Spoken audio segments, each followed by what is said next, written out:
And that's really what my book is all about, is that the way to push back against these Chinese government demands and its ideology is for governments to put pressure, to push back.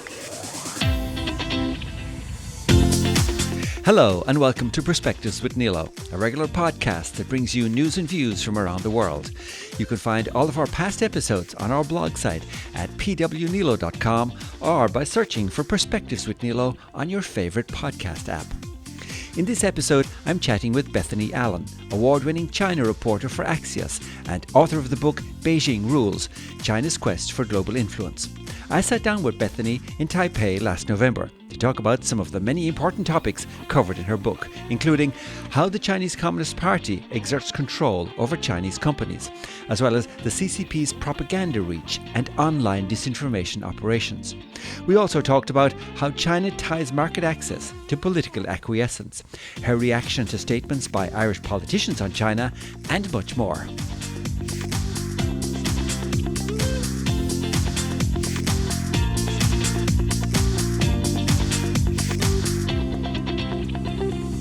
So Bethany, it's great to meet you. Thank you for joining us on the podcast. Oh, thanks for having me.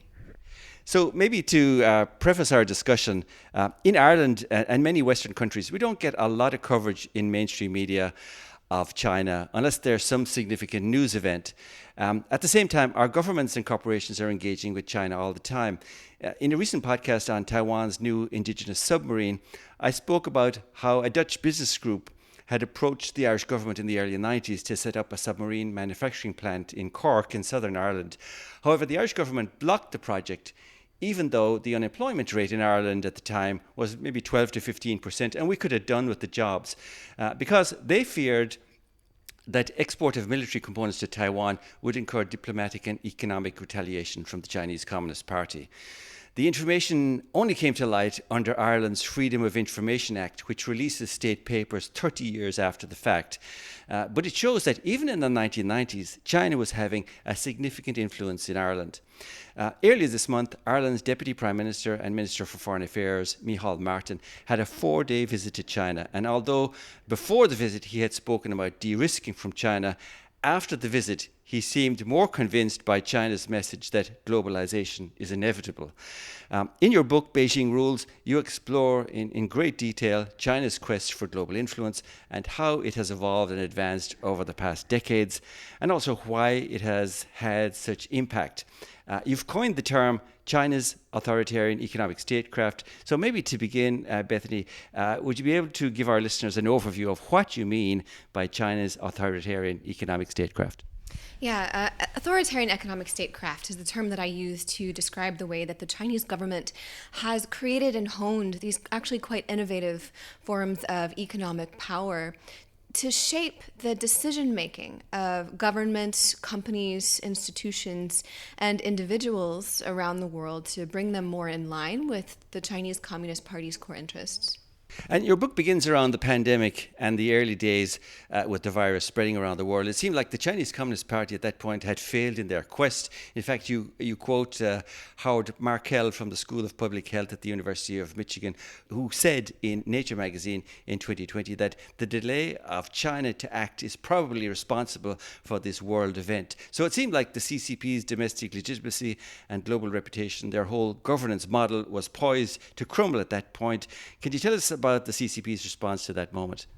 It's actually quite extraordinary. I think that a less effective or less confident regime could have really crumbled at that point. But what the Chinese Communist Party decided to do was remarkably ambitious on two fronts.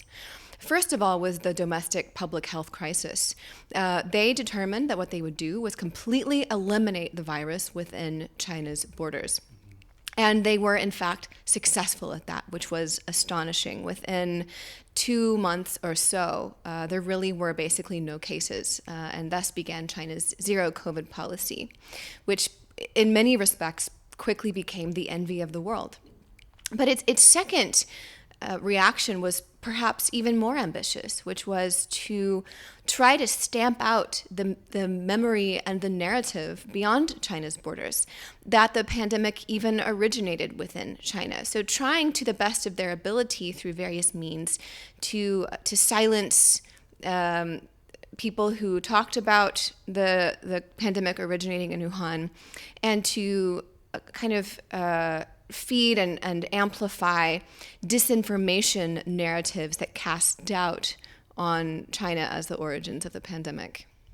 And this became, because the pandemic had spread all over the world, this means that everywhere became open to this threat, or they would basically take on anybody, anywhere in the world who criticized them. And probably one of the first more prominent critics was Scott Morrison, Australia's Prime Minister, who asked them about the origins, or called for an investigation into the origins of the virus. What happened after that? What happened to him and Australia? Yes, he made that call in April 2020, and very shortly thereafter, the Chinese government slapped a bunch of tariffs on a wide swath of Australian products that were exported to China, including coal, barley, wine, and other products. And it took how many years? Are they still in place? It took many years to have them removed. They have been this year lifting some of those. The last I checked, there were talks to lift the wine tariffs. I'm not sure where that stands as of today, but as of a few weeks ago, it is expected that those would soon be lifted. And the CCP continued to block any scientific investigation into the pandemic from the outset. And today we still don't know the origins of the COVID pandemic. That's right.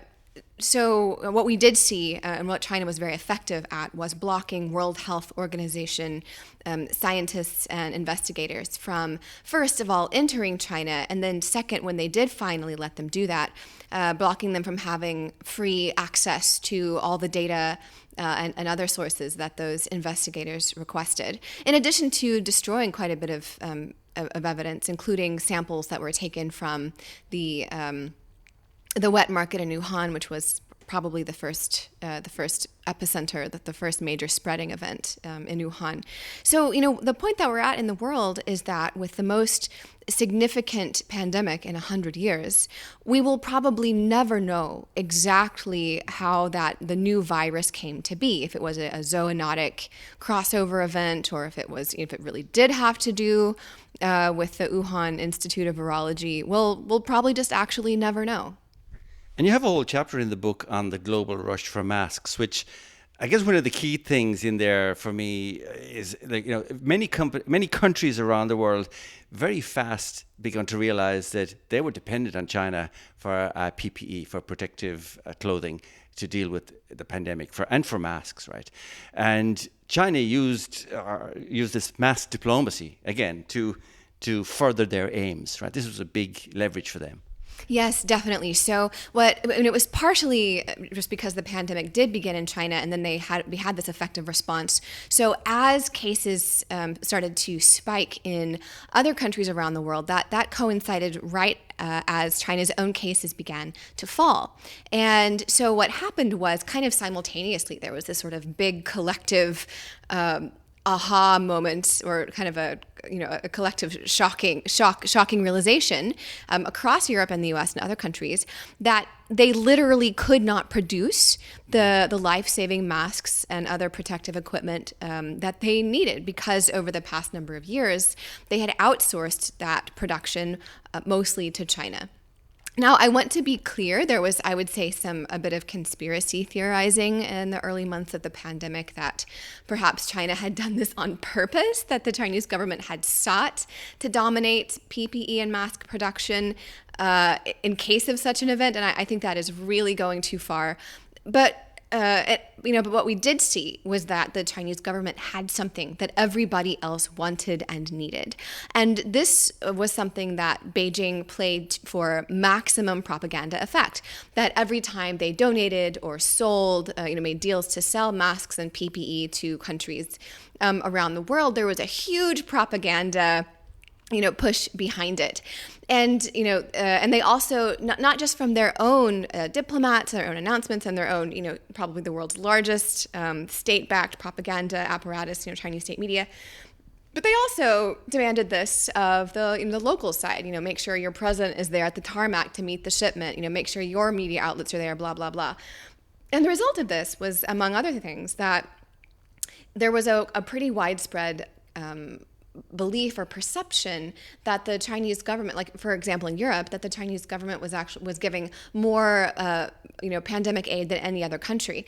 And in fact, that isn't true. If you look at donations from the U.S. and from the EU, in many cases they were actually, countries were actually getting more from the U.S. and the EU. But neither the U.S. nor the EU have a really globe-spanning propaganda apparatus and don't make propaganda demands of the countries that they assist. So there was this perception that the Chinese government really was, stepping up to this moment. And let's be clear, they were in a way. Like, it is absolutely amazing what Chinese authorities were able to do domestically. They saved probably millions of Chinese people's lives, and they also ramped up domestic production of PPE, and that did help save lives abroad as well. And this is a true accomplishment. What is concerning is the way that they distorted that for propaganda, and also the way that they at times made demands of local countries in exchange for these,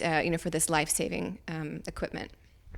And you have also many stories in the book also about how the CCP have infiltrated or tried to control Western companies and thereby control the flow of information. And one of the really interesting stories, which I guess relates to a company called Zoom, the video conferencing company, who became very much in demand. Their product became very much in demand around the pandemic, and how the blocking of the June 4th, 2020 Tiananmen Square commemoration set the ball rolling on revealing the extent of the CCP effort into controlling Zoom. Can you share with us the highlights of what happened there? Yes. So Zoom, it's an American company founded in California in 2011 by a person born in China who became a naturalized American citizen. And at the beginning of the pandemic, or before the pandemic began, Zoom had around 10 million daily users. And by April, that number had skyrocketed to 300 million daily users. So that was a big windfall for Zoom. But it was also a big windfall for China's security services. And let me explain why. There's a big difference. So there's one thing that really distinguishes Zoom from like WebEx or Google Meet or some of these other video conferencing platforms. And that is that Zoom has or at least at the time, had about 700 members of its R&D team based in China. And in their disclosures right before to the U.S. government, their mandatory annual disclosures to the U.S. government right before the pandemic, they acknowledged that this significant presence they had in China was a risk, posed a reputational risk and a political risk to them. But they said that it was important to maintain that team there because it was good for their bottom line. It was cheaper operating costs, and that helped them just make more money. What happened, just to back up a little bit, one thing that the Chinese government has very frequently used, a kind of lever of control, is denial and access to its economy as a way to get concessions from foreign companies. And that's exactly what happened to Zoom in 2019. Now, they also, at the time, had Zoom as a platform available in the Chinese market for Chinese users. And in September 2019, Chinese authorities blocked that access and demanded that Zoom put together what they called a rectification plan, which would show how Zoom would better implement surveillance and censorship on its platform in China in real time. As part of that rectification plan, the company was also required to appoint a liaison, a Zoom employee whose job was to liaise with the Ministry of State Security, which is China's intelligence agency, and its Ministry of Public Security, which is its law enforcement agency. Now, at the time, that wasn't public. What was public knowledge was that Zoom was blocked in September, and then it was unblocked in November. But the details of that were not publicly known. So, pandemic. And I do want to mention, because Zoom is one of the few companies also of this nature that was allowed to operate inside China. I mean, Google Meet doesn't. I don't know if Cisco WebEx does or the others, but that was one of the few companies. So Chinese people could use it to communicate with their friends and family overseas as well. Yeah, that's exactly right. And that's a key point. That plays into what happened later. So, Fast forward April 2020, China's Ministry of State Security sees that Zoom users around the world are going from 10 million to 300 million. They start making more and more demands of that Zoom employee who was their liaison. His name is Julian Jean. And what he began doing was trying to surveil and, in fact, shut down meetings that were happening on Zoom beyond China's borders. And we saw this very clearly with the Tiananmen memorials that were held virtually that year, or at the end of May and around June 2020. And Julian Jean was able to, in some cases, basically subvert Zoom's own internal processes to get information about users outside of China and shut down meetings outside of China and get some accounts suspended. And I want to be really clear that what we're talking about here is American citizens in the U.S. using a U.S. company, platform paid for with a U.S. credit card, and their meetings and their accounts were still shut down by the Ministry of State Security in China. I was the first journalist to report about this, and after my reporting, how do I know about all this stuff? Yeah. I didn't hack Julian Jean's emails, right?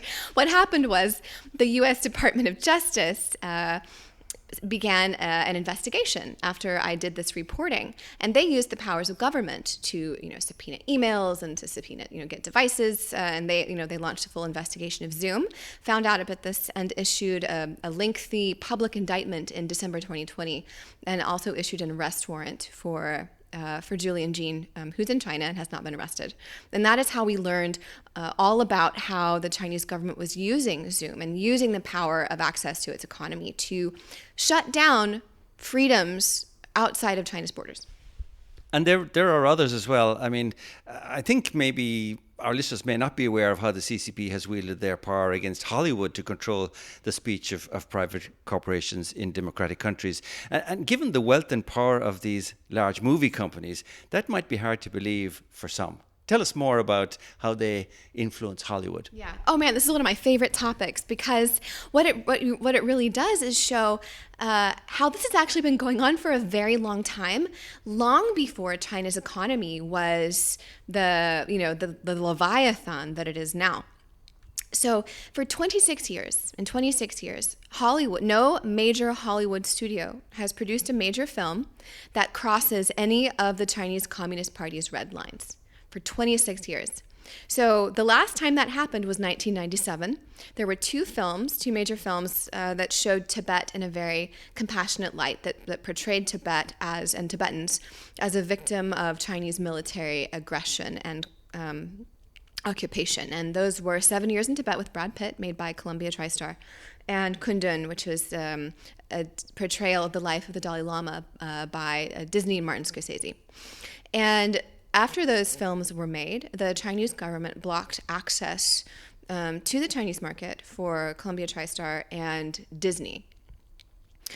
This was like an earthquake across Hollywood. But what is so astonishing is that in 1997, the Chinese economy was just 1/10 the size of the U.S. economy. But even more importantly, the Chinese box office itself was negligible. There was no money to be made in the Chinese market at that time. So what gives? Why was Hollywood willing to censor itself so completely for a tiny market? Because it was all on the promise of future wealth. At the time, and certainly all the way up till today, executives look at the 1.3, 1.4 billion, or whatever it was in 1997, 1.2 billion Chinese people, and they just see dollar signs. Soon the Chinese market will make us all rich.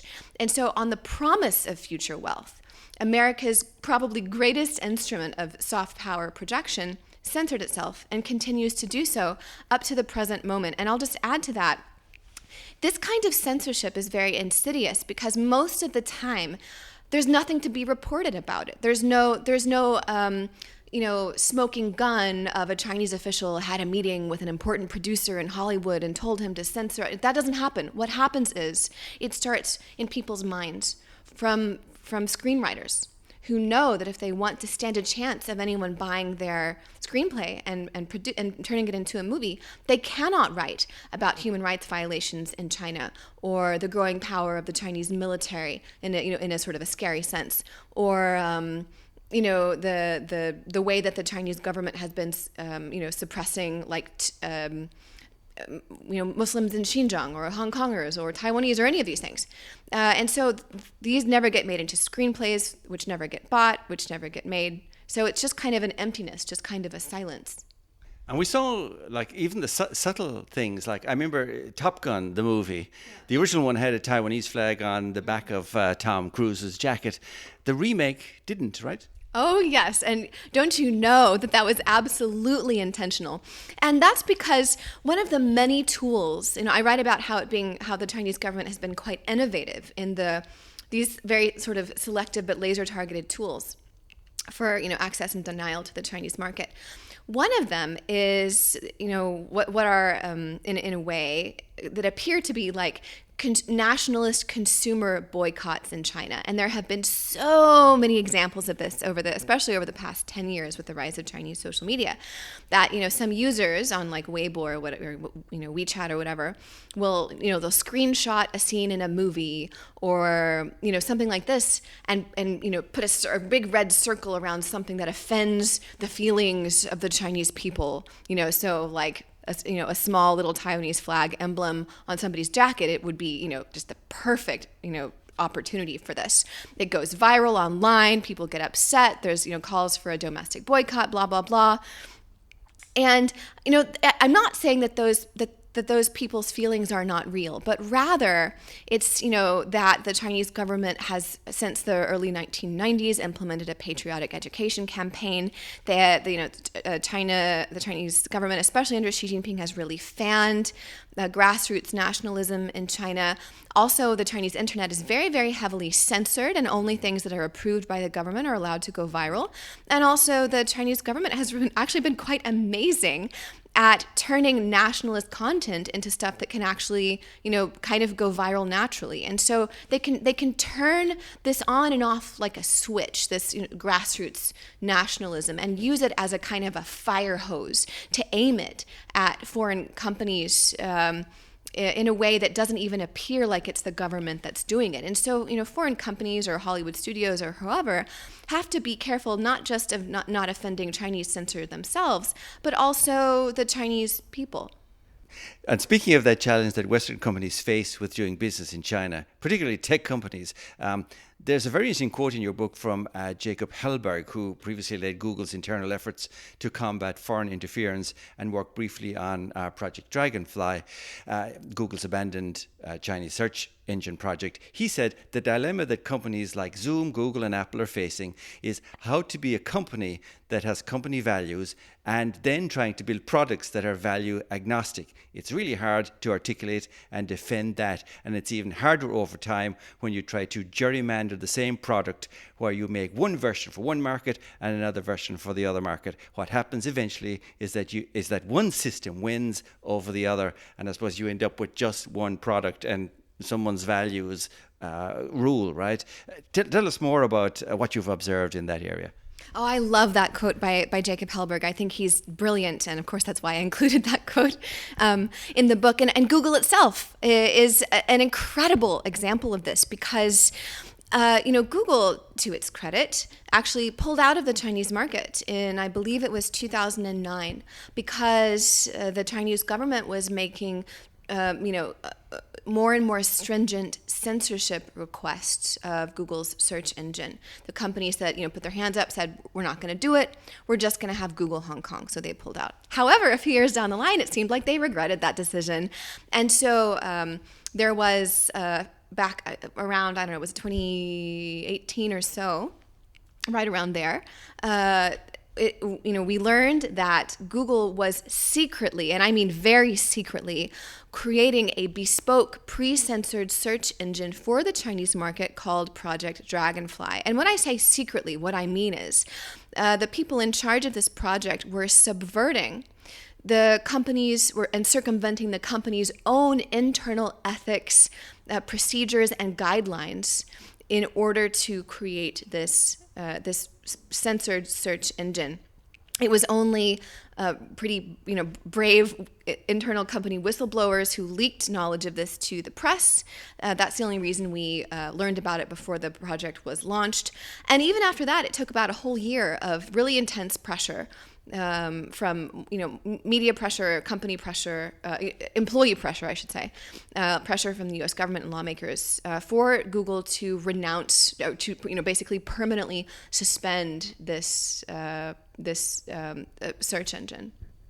And I suppose the big point here is that most companies are just driven. They want to maximize their profits. They're looking for these opportunities. They play by the rules or the law, but China has found a way to coerce them using the market as bait, right? Yes, exactly. I mean, I think that the principles of neoliberalism are really nice on paper. They sound really good. Like, we'll just, free markets and democracy aren't just related. That, it's not that, free markets relate to democracy. Neoliberalism's principles are that neoliberalism and democracy, or, free markets and democracy, are the same thing. That if you have, if you can sell your product, here, there, or anywhere, that is, in fact, democracy. And thus, we don't need to have, and we should not have, legal limits on what companies can do, or we should have as few limits as possible on what companies can do, and that will spread not just prosperity, but it will also spread democracy. That would be perhaps great. Maybe that would work if we did not have a situation in which a foreign government had learned how to distort those markets or take control of those markets by linking profits to essentially to authoritarian values. I like to think, what would Milton Friedman have thought? He wrote one of the fathers of neoliberalism, and he wrote this very famous essay back 40 years ago called "The Social Responsibility of Companies is to Increase Profits for their shareholders." Well, what would he have thought if the way that companies have to increase profits for their shareholders is by pushing authoritarianism? What do you do in that kind of a situation, right? And I think that points out a fundamental flaw in the way that the U.S. and many nations around the world have organized not just their economies, but also their societies and their politics, which is to say that, having essentially removed a lot of the political and moral guardrails around economic behavior. And that's a void, a kind of a political and moral void that the Chinese government has come in and filled with its own authoritarian guardrails on economic behavior. And we'll maybe talk a little bit later about maybe what countries can do to protect themselves against that. But I do want to also touch on, another aspect of China's behavior, what they call civil-military fusion, a policy to remove barriers between the country's civilian and military sectors so that technology advances are shared across sectors. And this policy has been pursued since the 1990s. And you say Huawei is one of the most prominent examples of this strategy. How so? I think that if you want to talk about military-civil fusion as it relates to technology companies, there have been some laws that have been passed in China over the past decade that have been very effective at fusing advances in the private sector with what is available to the public sector. And those laws include China's National Intelligence Law of 2015 and its Cybersecurity Law of 2017.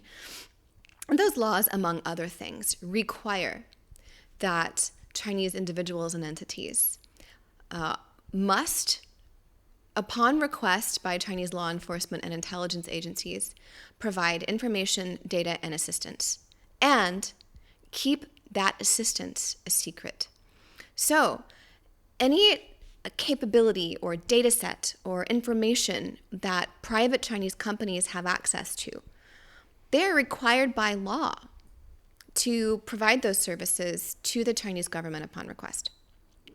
So, it's not so much a question of are Chinese CEOs unethical, or do they have contracts with the Chinese government, or have they sold out in some way. It's that there's essentially no legal mechanism for them to not do that. They have to lie under law if they are asked if they have done this or not.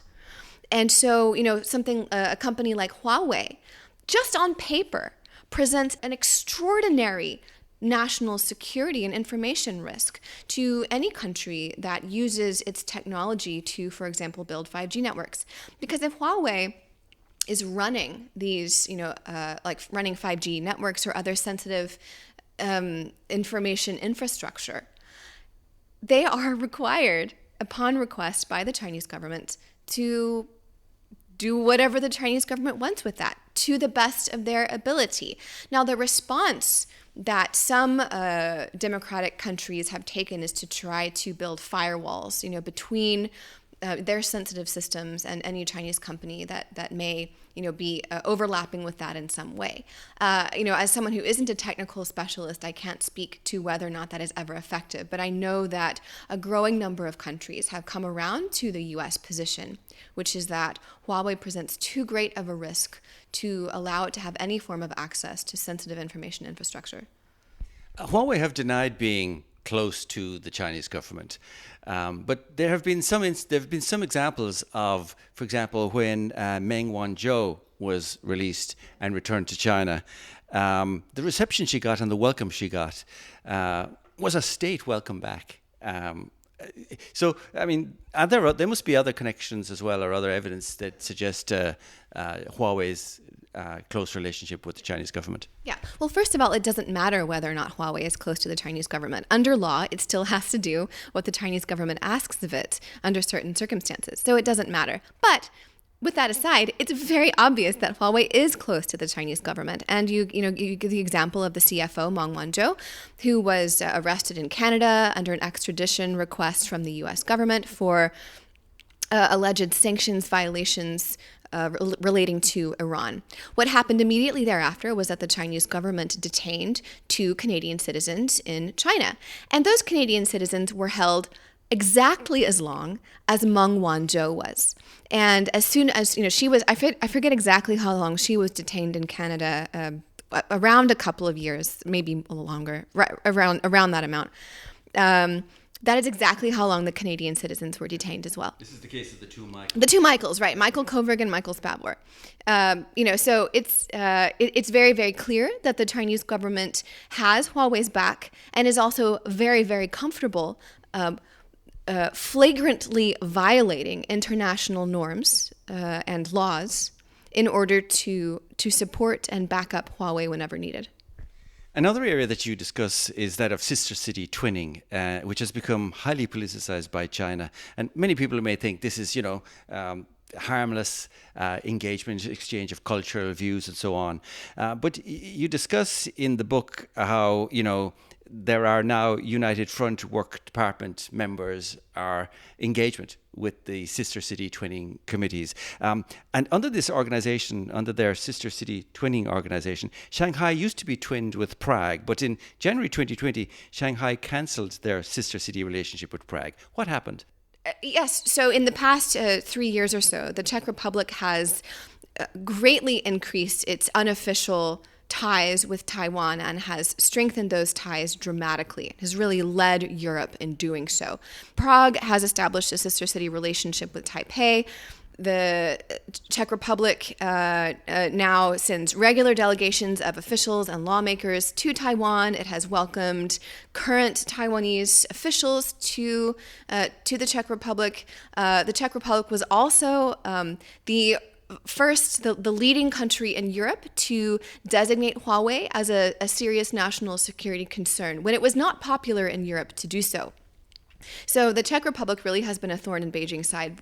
But to your point, sister city relationships are wonderful, and I strongly support them. And I support countries around the world, cities around the world having those relationships with Chinese cities. I think there is almost nothing more important in the world than maintaining genuine people-to-people relationships. But what has happened is that the Chinese government is abusing those relationships, those sister-to-city relationships. You just gave the example of, retaliating against Prague for independently doing what cities have the right to do.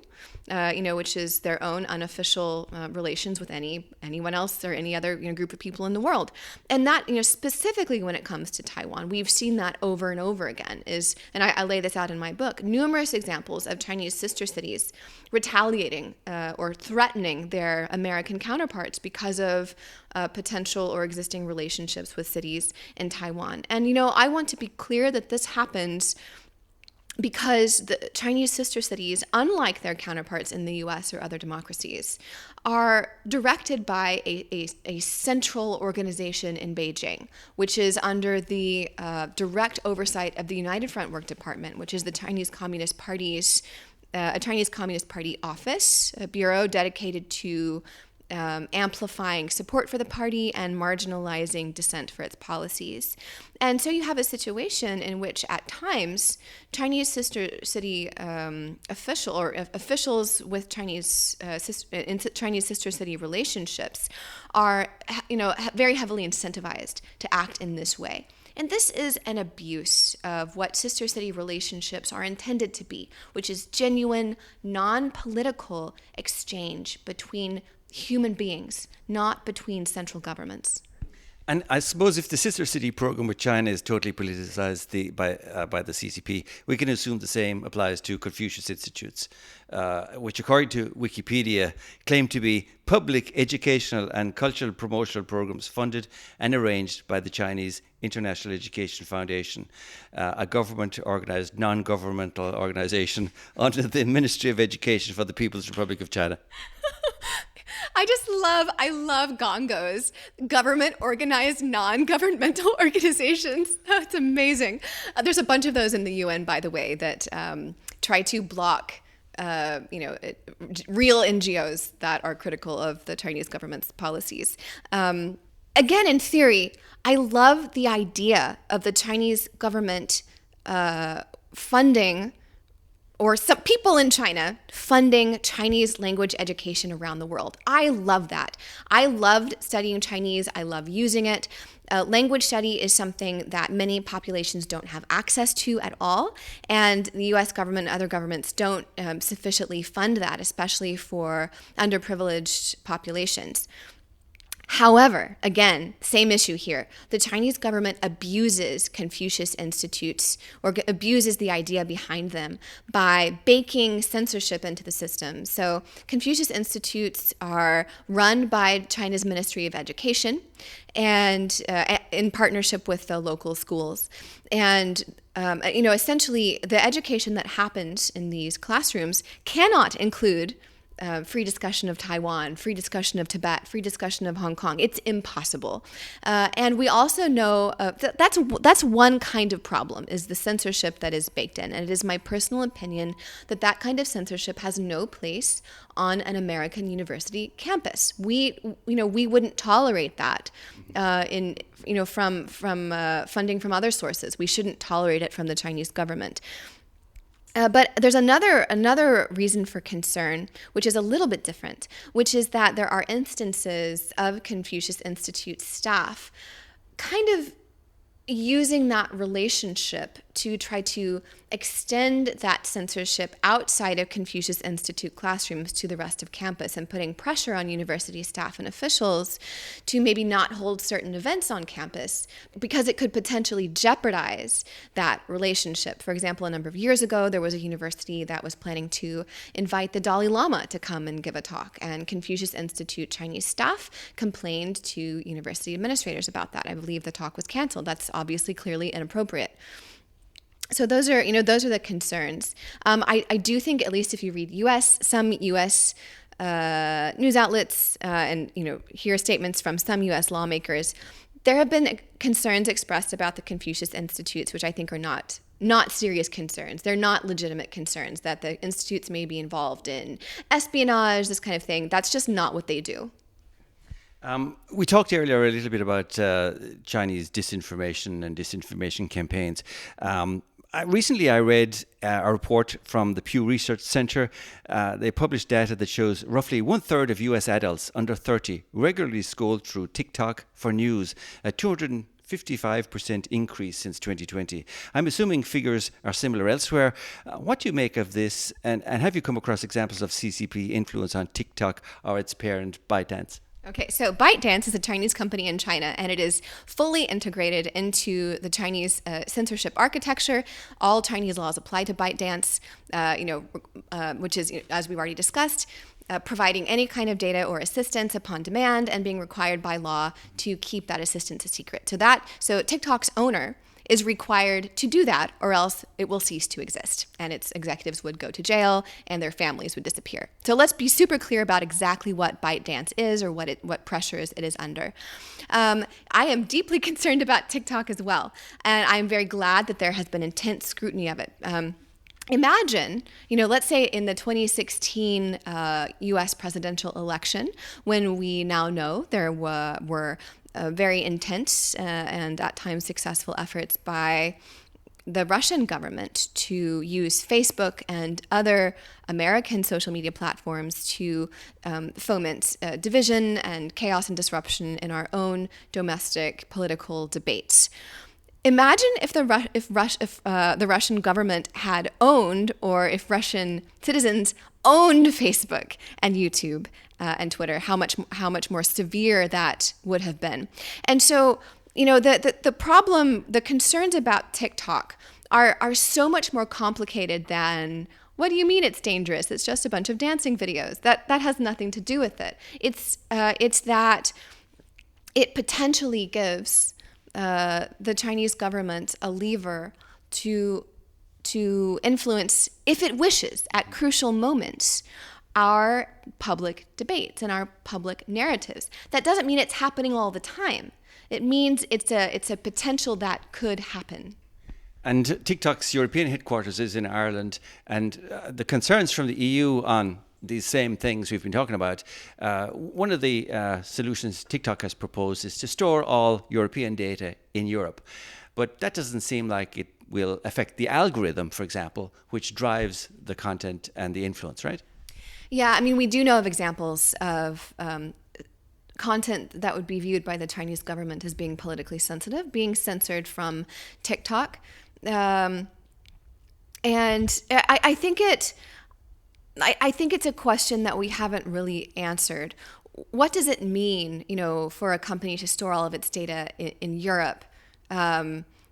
If that company then is given a kind of do or die demand from the Chinese government, to then transmit that data back to Beijing. I don't know. I think that TikTok in that way is in a unique position, and it has been put into that unique position because of this pressure from both governments, right? It's kind of caught in the middle. Back to this quote by Jacob Hellberg, it's caught in the middle, and I think that the best thing that we can do is to continue to put intense scrutiny and intense pressure on TikTok, and that's really what my book is all about, is that the way to push back against these Chinese government demands and its ideology is for governments to put pressure on, to push back, not just through consumer, like hashtag campaigns, but through actual government regulation. You are pretty critical in the book on the US in terms of the part they played in enabling Beijing. You say that while Beijing's ambition to shape the world in its own image arose from the party's logic, the United States is deeply complicit in creating the conditions that have allowed China's authoritarian economic statecraft to flourish. Tell us more about that. Yeah, it goes back to what I was talking earlier about the way that we structure and regulate our domestic and international economic behavior. Specifically what I mean is the rise of what I choose to call neoliberalism under Reagan and Margaret Thatcher, and now has been widely implemented around the world, which is what? It's deregulation, privatization, free trade, and overall this belief that essentially CEOs can do no wrong. Just regulate them very, very lightly. As long as they're making money, they're doing what's right. This belief has neutered the power of democracies to protect their own values and to protect the space for those values to flourish. And it has, for years, if not decades, prevented a stronger reaction from from American politicians and American society to what we've been seeing from China, because in part it blinded us to what the Chinese government was doing, that it was using the power of markets to transmit authoritarianism around the world. There was this belief, again, that widely accepted in the U.S. and still is, that markets and economic behavior is a bridge you can build by which you can transmit democracy. And we didn't realize that bridge could also be used, for this for autocratic systems to also come the other direction.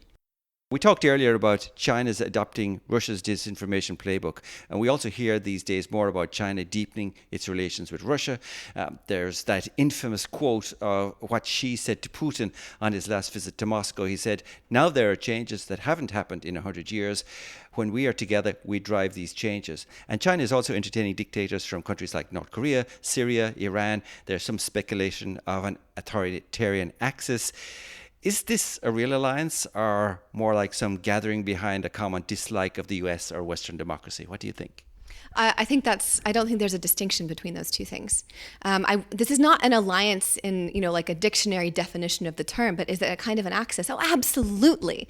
Russia, China are revisionist powers. They share the common goal of eroding liberal human rights norms and enshrining their right to do whatever they want domestically, and to prevent other countries from interfering in what they view as their right to do whatever they want domestically. And this has the potential to reshape many of the institutions that were formed after World War II, what we refer to as sort of the liberal rules-based order, the imperfect as it is, to reshape that according to authoritarian desires, basically to make the world safe for authoritarianism. This is very clear. Putin and Xi say this. They just say it, clearly and openly.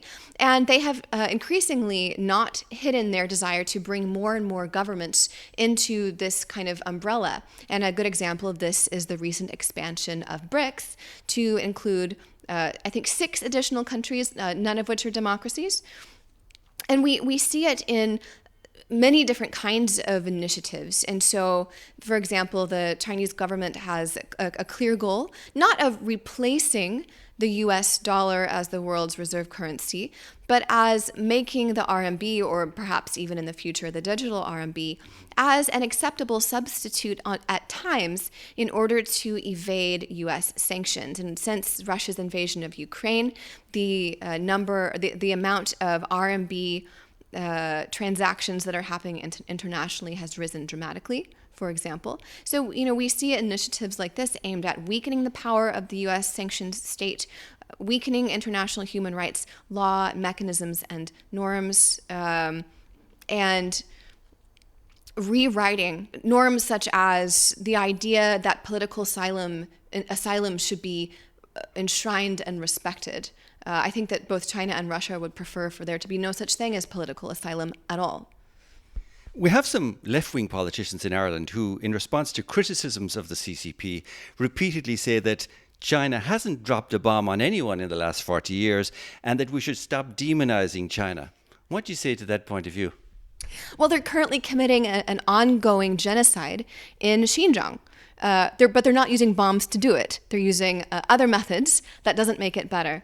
They operate the world's largest forced system of forced labor for inmates.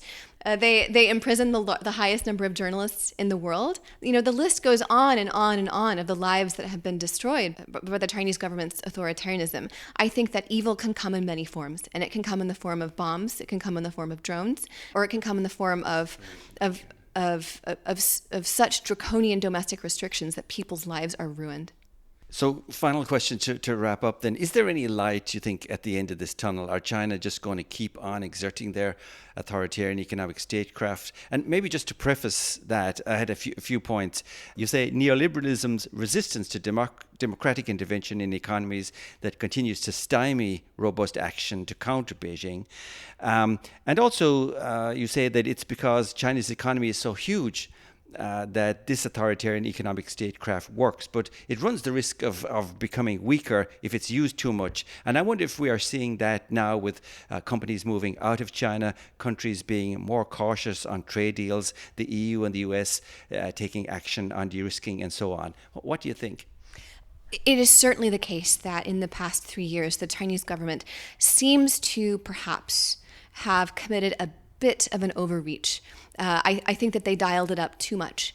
And indeed, as you say, we see now that the Trump administration's pivot to a tougher China policy that began in 2018, and which was at the time viewed as a radical, very Trumpian thing, has now been pretty widely accepted throughout democracies, even in Europe. And, many European government officials, lawmakers, and populaces totally hated Trump. So it's very clear that the world has shifted in its view of China. However, Beijing is aware of that. And in the past year, we've seen this extensive charm offensive by Xi Jinping, where he's using softer language, trying to, balance the needs of still appearing very, very tough and nationalistic, but also trying to ameliorate some of these harms, some of the damage that's been done to China's relationship with democracies around the world. Do we still have to worry about China's authoritarian economic statecraft? Absolutely. The Chinese economy is the second largest economy in the world. By some measures, such as purchasing power parity, it's already equal or has even surpassed the U.S. GDP. There are immense fortunes to be made and lost inside of China. As long as that is true, and as long as the Chinese government continues on its current path, this is something that we still have to worry about. And you, at the beginning, in our conversation earlier, you mentioned Ireland's foreign minister's recent trip to Beijing, where he initially came into it with somewhat tougher language, talking about de-risking, came out of it talking about how Xi Jinping had said, globalization is unstoppable. What does that mean, globalization is unstoppable? Let's read between the lines. What Xi Jinping conveyed to him was, if you want to make money, if you want to have economic prosperity, you have to have access to the Chinese market or China's investments and capital abroad. And to do that, you have to play by our rules. Xi Jinping isn't talking about globalization. Globalization will happen or not happen, regardless of what the Chinese government does. What Xi Jinping is saying is globalization under our rules is unstoppable. And that is what, his impression from his trip was. Well, that's a great point to end on. Bethany, thank you so much for your time. Really appreciate it. Thanks so much for having me.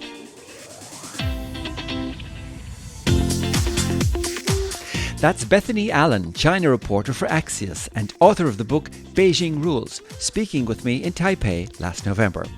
My sincere thanks to Bethany for sharing her valuable insights and taking the time to talk with us on Perspectives with Neilo. Beijing Rules is a fantastic read, with many more compelling examples of China's authoritarian economic statecraft. We've placed a link to the book in the Dive Deeper section of our blog, as well as some additional information on the topics covered in our interview. We hope you've enjoyed this episode, and we'd really appreciate a like, share or follow on our social media pages, which are linked on our blog site at pwneilo.com. And thanks in advance for your support. But that's where we leave it for now. Until the next time, thank you for listening. Slán ag spanacht.